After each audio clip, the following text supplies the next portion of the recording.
Okay, so in the previous video, we found the pressure, found specifically the pressure at the center of a star. If we have that pressure, we can derive the temperature, right? This is thermodynamics. If we have the temperature, we can then find the total energy that's emitted per unit time, or the luminosity. The relationship there will involve luminosity being proportional to the temperature to the fourth power. That's not an obvious relationship. But once we have the luminosity, of course, we can find the distance. That's how we argued for or constructed our cosmic distance ladder.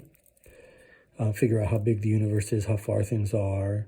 But ultimately, we want to understand what these things are. So we want to understand how stars evolve. So we have this hydrostatic equilibrium, gravity and pressure.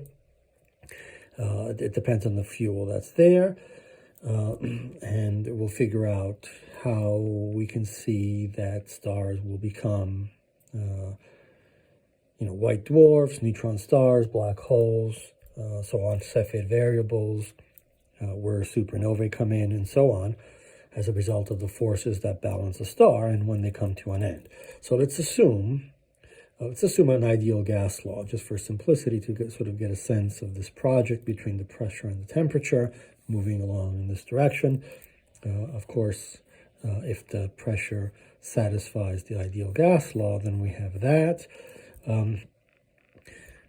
N over V, right? So notice that in our case, we derived a density, which is the mass of the total star. We assume the constant density. We divide by the volume, which is 4 pi r radius of the star cubed divided by 3. So that's the density of our star.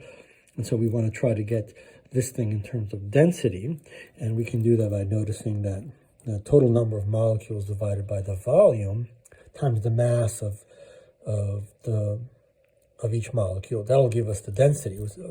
Let's make it simple and assume that the star is made entirely of hydrogen. So the mass of hydrogen times the total number of hydrogen atoms or molecules will get us the total mass. So this is the mass of our star, and divided by the volume, that's of course our density. Now we can connect what we found to the ideal gas law, which we're assuming applies. So we can say that the pressure is equal to the density times Boltzmann's constant times the temperature from the ideal gas law divided by the mass of hydrogen.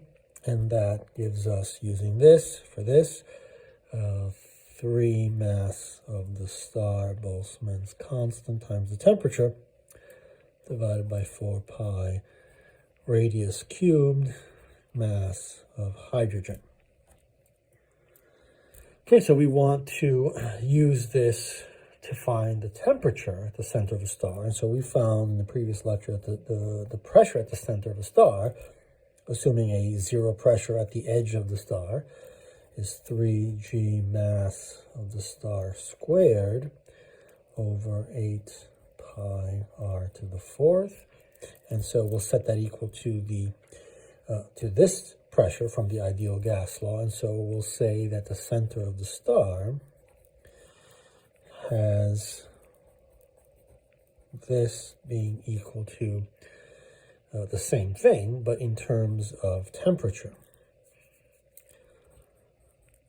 So we'll put Tc there for the center of the star.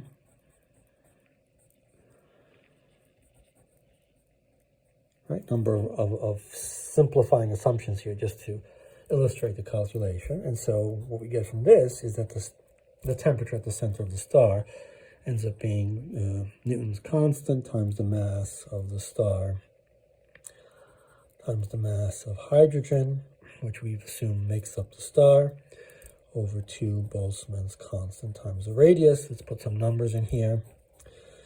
In units, in SI units, we have 10 to the minus 11.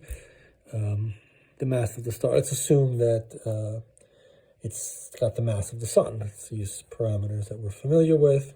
A typical star like the sun, 2 times 10 to the 30 kilograms. The mass of hydrogen in kilograms is 1.67 times 10 to the minus 27 kilograms. We divide that by 2. Boltzmann's constant here is 1.38 times 10 to the minus 23. And then the radius of the sun is 7 times 10 to the 8 meters.